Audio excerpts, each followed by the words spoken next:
te pedir para abrir num texto da Bíblia ou acessar, mas antes eu queria te garantir que eu estou ciente de que hoje não é Natal.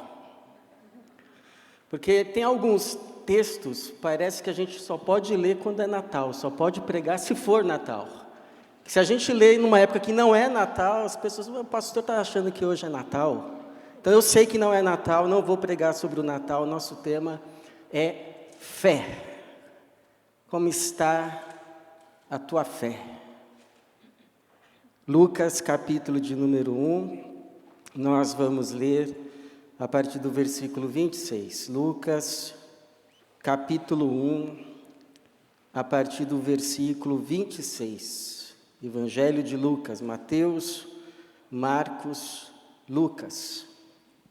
Capítulo 1, lemos a partir do versículo 26, que diz assim: No 6º mês, o anjo Gabriel foi enviado por Deus a uma cidade da Galiléia chamada Nazaré, a uma virgem comprometida a casar-se com um homem chamado José, da descendência de Davi. O nome dela era Maria. O anjo veio onde ela estava e disse: Alegra-te, agraciada, o Senhor está contigo. Mas, ao ouvir essas palavras, ela ficou muito perturbada e começou a pensar: que saudação seria esta? Então o anjo lhe disse: Não temas, Maria, pois encontraste graça diante de Deus, ficarás grávida e darás à luz um filho, a quem darás o nome de Jesus. Ele será grande e se chamará Filho do Altíssimo. O Senhor Deus lhe dará o trono de Davi, seu pai. Ele reinará eternamente sobre a descendência de Jacó, e seu reino não terá fim. Então Maria perguntou ao anjo: Como isso poderá acontecer, se não conheço na intimidade homem algum? O anjo respondeu: O Espírito Santo virá sobre ti, e o poder do Altíssimo te cobrirá com a sua sombra. Por isso aquele que nascerá será santo, e será chamado Filho de Deus. Também Isabel, tua parente, espera um filho, sendo já idosa. Aquela que era chamada estéril está de 6 meses, porque para Deus nada é impossível. Maria então disse: Aqui está a serva do Senhor, cumpra-se em mim a tua palavra. E o anjo a deixou e partiu.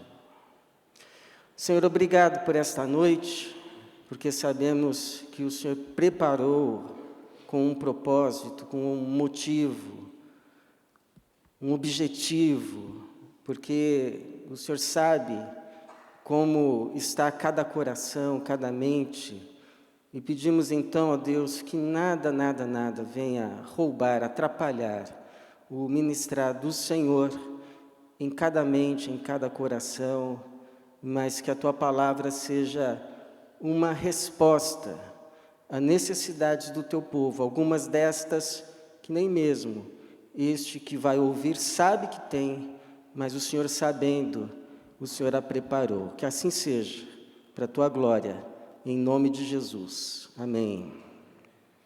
Ser mãe é padecer no paraíso. Você concorda que ser mãe é padecer no paraíso? A irmã Fátima, que estava aqui hoje de manhã, disse que não concorda. O John Piper, que é um escritor, um pastor, um teólogo, ele vai dizer que ser mãe é um chamado ao sofrer, mais realista, menos romântico.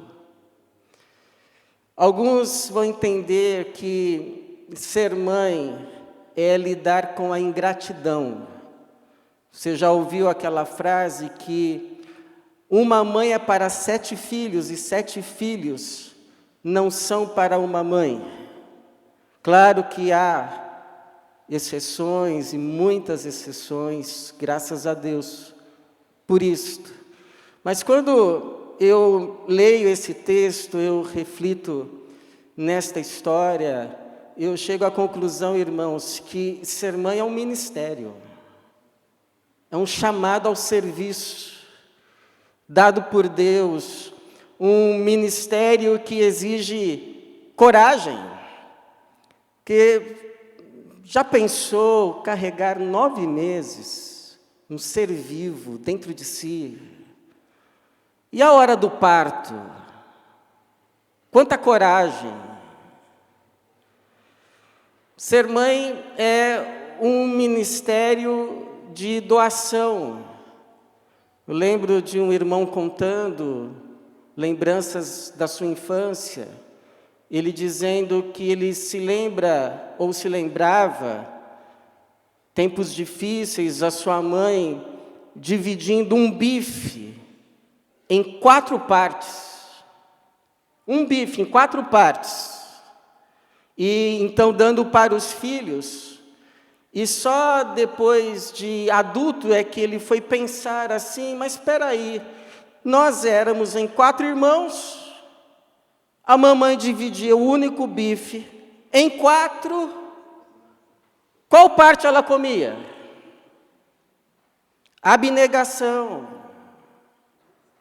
doação do corpo, doação do leite, doação do coração, doação de tudo que for necessário para nutrir, alimentar, educar, ajudar, suportar os filhos. E também um ministério que exige muita fé, uma fé muito semelhante àquela fé necessária para seguir Jesus e para viver o propósito de Jesus para a nossa vida. Veja que quando é anunciado a Maria o seu ministério, é um ministério deveras comum, ser mãe, mas que não seria possível sem o exercício da fé. Que fé é esta? Que é necessária também para seguirmos o Senhor e o propósito que Ele tem para mim e para a tua vida. Que fé é esta? Então, primeiro, irmãos, essa é uma fé que vai além da razão. A fé cristã não é uma fé irracional, que fica aquém da razão, mas é uma fé suprarracional, vai além da razão. Você não vai conseguir seguir Jesus só pela razão, só pelo que você consegue entender. Ah, então eu entendo, faz sentido, então eu sigo. Se você for assim, você não dá partida. Porque, por exemplo, como entender um Deus que não teve início? Ele sempre existiu, não teve um momento na eternidade que Deus não tenha existido. Ele sempre existiu, mas na nossa razão, tudo precisa ter um início. Mas Deus não. Como entender isso pela razão? Como entender que esse Deus é um só, mas subsiste em 3 pessoas distintas? Deus Pai, Deus Filho, Deus Espírito Santo. E aí alguns querem racionalizar, querem ajudar e vão dizer assim, não, na verdade é uma pessoa em 3 papéis, uma hora ele é o Pai, outra hora ele é o Filho, outra hora ele é o Espírito. Isso aí foi considerado uma heresia na história da igreja, porque se formos sinceros ao que a Bíblia diz, não é que é uma pessoa em 3 papéis, não, são de fato 3 pessoas. Mas as 3 são um único Deus. Como entender isto? Millard Erickson, um teólogo, vai dizer assim, tente entender a Trindade e perderá a cabeça. Tente negá-la e perderá a alma. A gente não entende pela razão, a gente recebe pela fé. Como entender pela razão que uma virgem pudesse ficar grávida, o nascimento virginal de Jesus? Veja que quando o anjo diz que Maria ficará grávida, ela não duvida, porque ela sabe que para Deus tudo é possível, ela só não entende como será possível. Mas, embora não entenda, isso não é para ela um impedimento para a fé. Tanto que no último versículo, ela vai dizer: aqui está a serva do Senhor. Não sei como isso vai ser possível, mas se o Senhor está dizendo, então, cumpra-se em mim a tua palavra.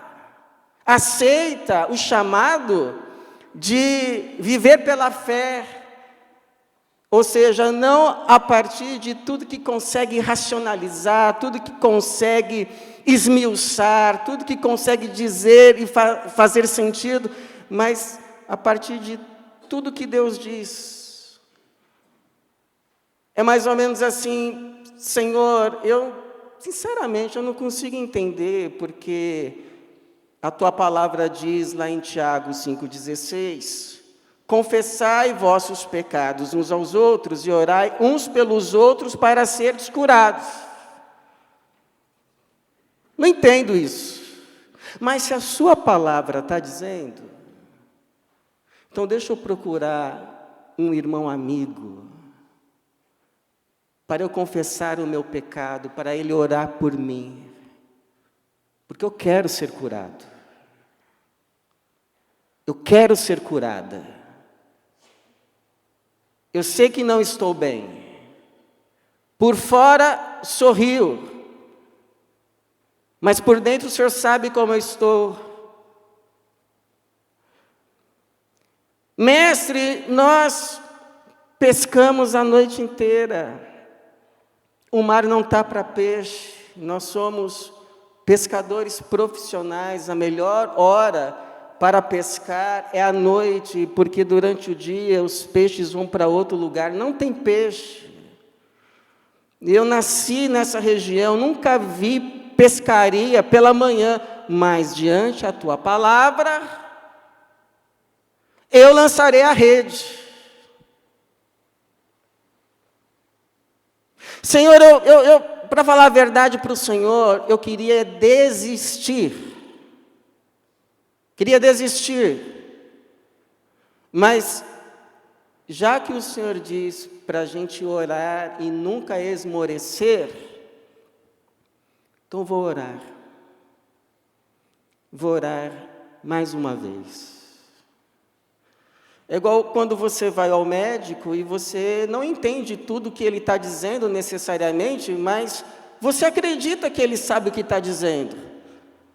E porque você acredita que ele sabe o que ele está falando, você vai e faz o exame, você vai e compra o remédio, você vai e faz o tratamento, você vai e volta no retorno, você se deita na mesa de cirurgia e se confia ali a uma anestesia geral.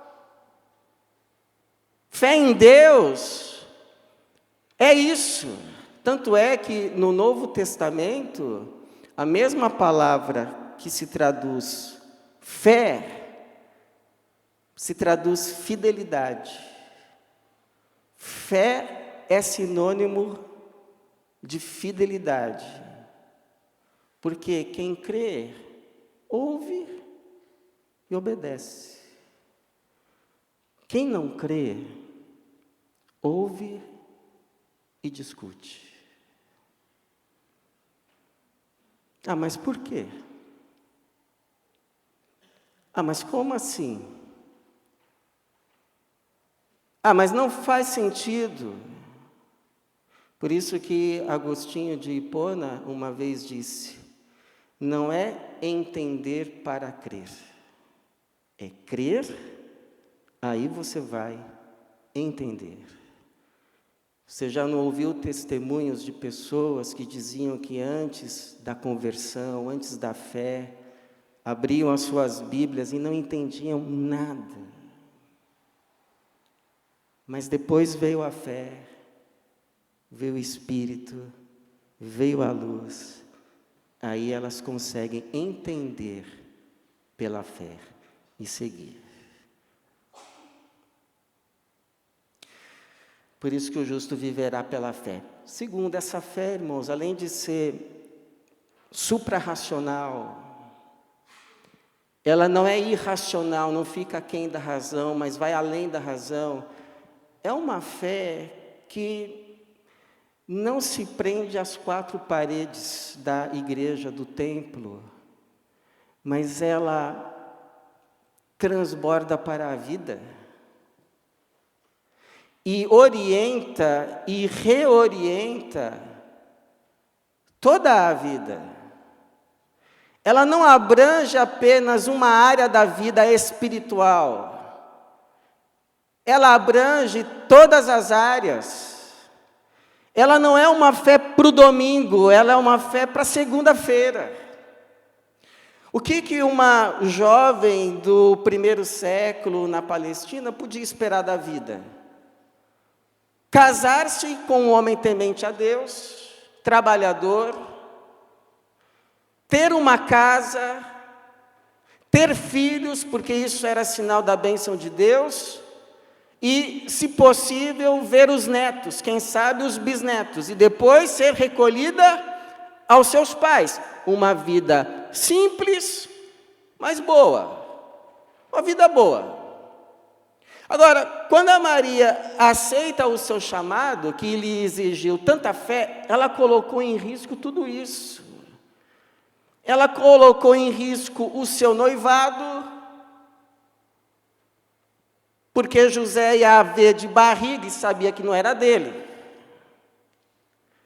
Ela colocou em risco a sua reputação, ela colocou em risco a própria vida, que, aliás, tomou uma outra direção, ao invés daquela vida pacata, campestre, que ela esperava, passou boa parte da vida acompanhando os passos de Jesus até a cruz.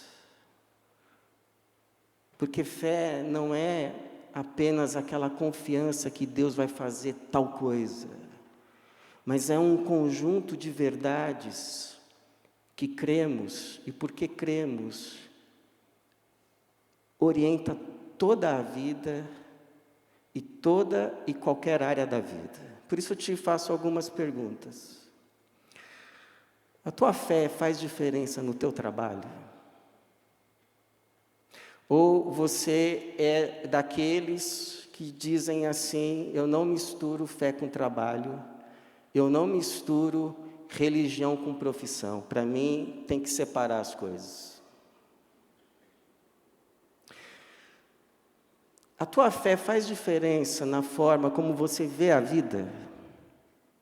Se desse o mesmo questionário para você e para um não crente, sobre valores, sobre visão de vida, sobre prioridades na vida, sobre alvos da vida, ao final, comparando-se os dois questionários, pergunto: haveria sensível diferença? Em outras palavras, a tua fé decide mais coisas do que simplesmente a igreja que você vai? Se é batista, se é metodista, se é presbiteriana, se é qualquer outra.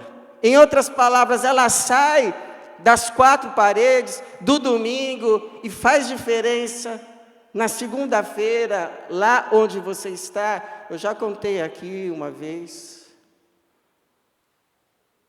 Um irmão foi jogar bola com um pessoal de uma igreja e o pessoal batia mesmo. Batia. E aí, no meio da partida, uma hora ele cansa e falou: ô pessoal, não sei o quê, reclamando. Teve um rapaz que virou para ele e disse assim: ô irmãozinho, ó, Jesus ficou lá fora, aqui é futebol.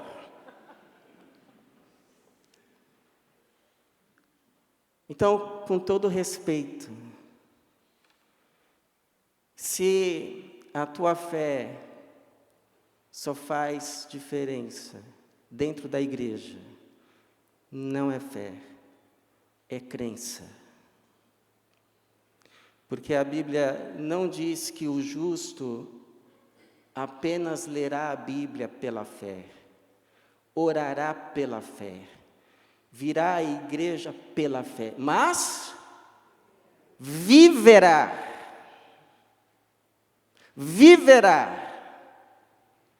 pela fé.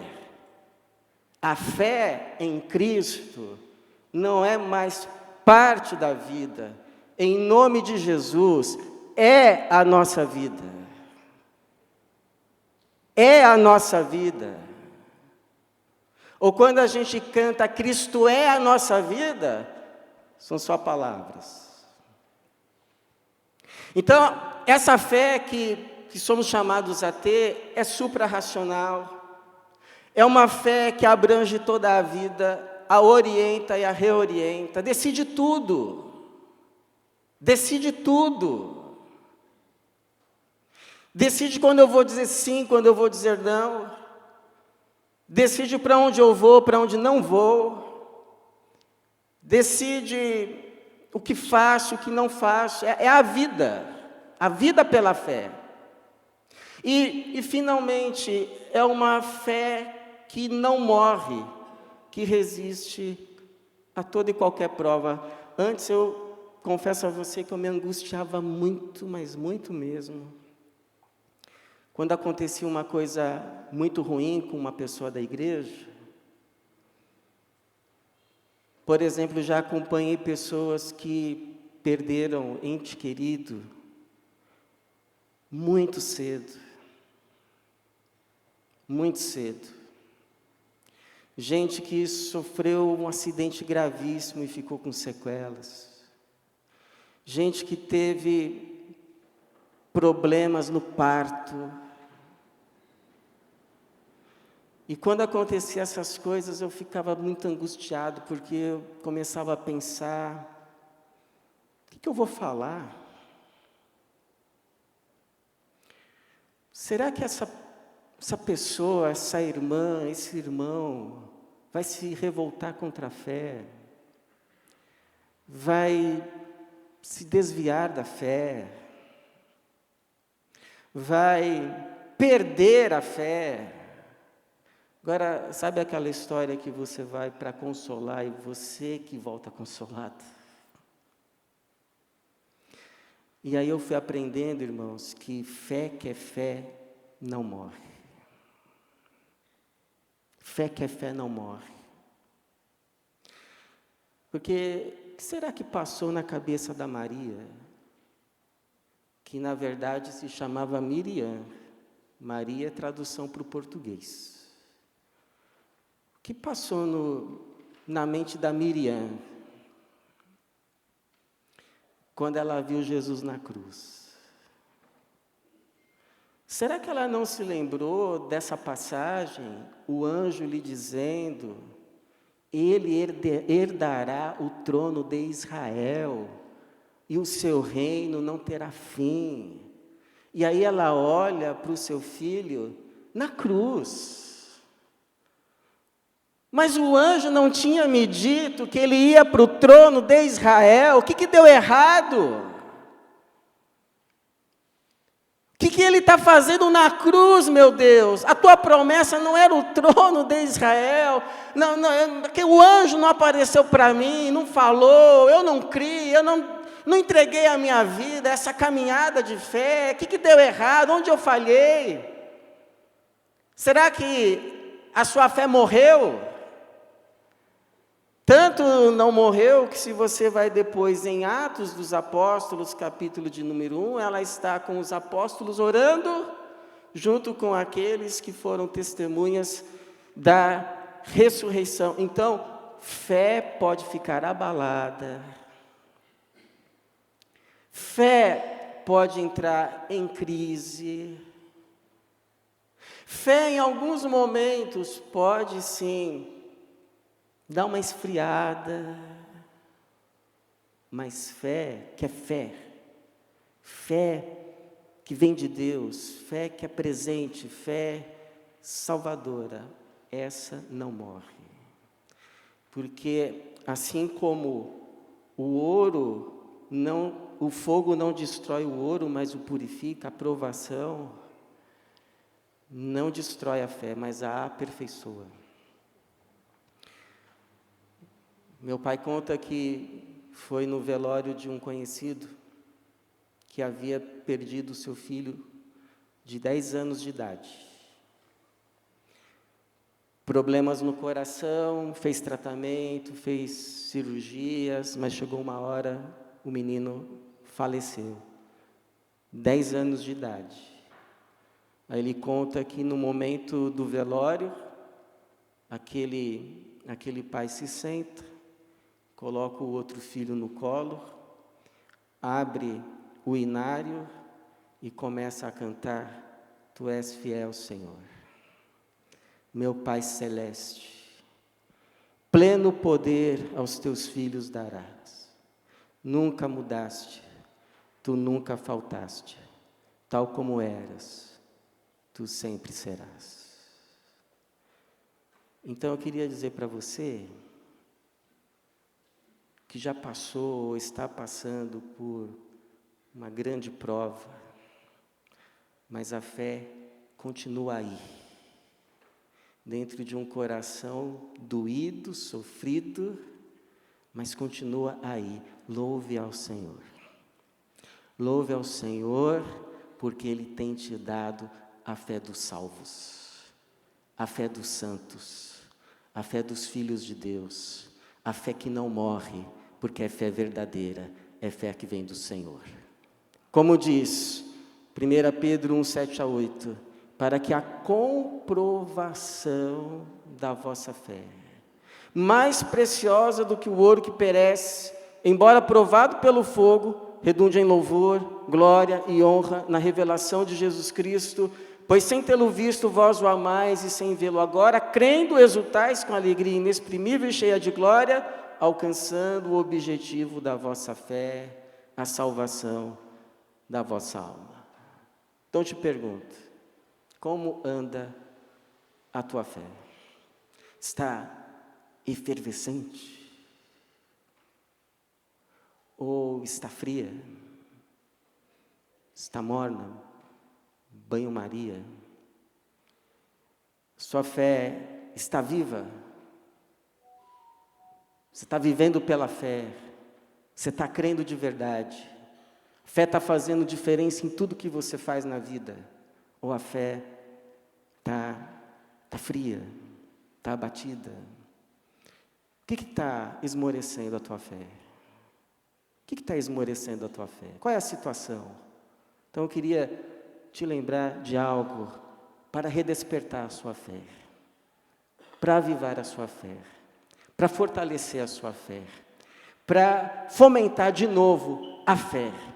Queria que você se lembrasse do que o anjo disse a Maria: para Deus nada é impossível.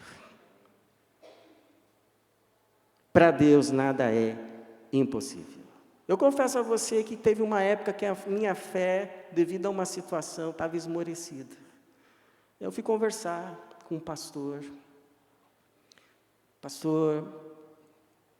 idoso que eu tenho como meu pastor. Ele ouviu a situação e ele disse assim para mim: Pastor Ricardo, para Deus nada é impossível. Você acredita que essa palavra tão simples me reanimou, me fortaleceu e não se provou como verdadeira? A situação que para mim parecia assim, ninguém vai conseguir mudar isso. Você acredita que mudou? E foi Deus que fez? Então, meu irmão, minha irmã, em nome de Jesus, lembre-se disso. O que está esmorecendo a sua fé? Qual é a situação que você olha e aí a sua fé esmorece? Lembre-se disso. Para Deus nada é impossível, e louvado seja o nome do Senhor. Louvado seja o nome do Senhor. Louvado seja para sempre o nome de Jesus, nosso Senhor, o nosso Salvador, e nós vamos sim viver pela fé.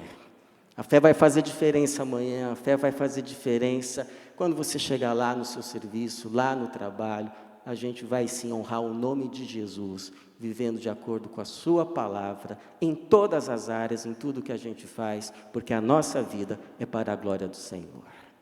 A minha oração, minha sincera oração, é que você saia daqui com a sua fé nutrida, a sua fé melhor orientada, a sua fé fortalecida, a sua fé avivada, porque, como diz Hebreus 11:6, sem fé é impossível agradar a Deus. Que Deus abençoe a nossa fé. Em nome de Jesus. Amém.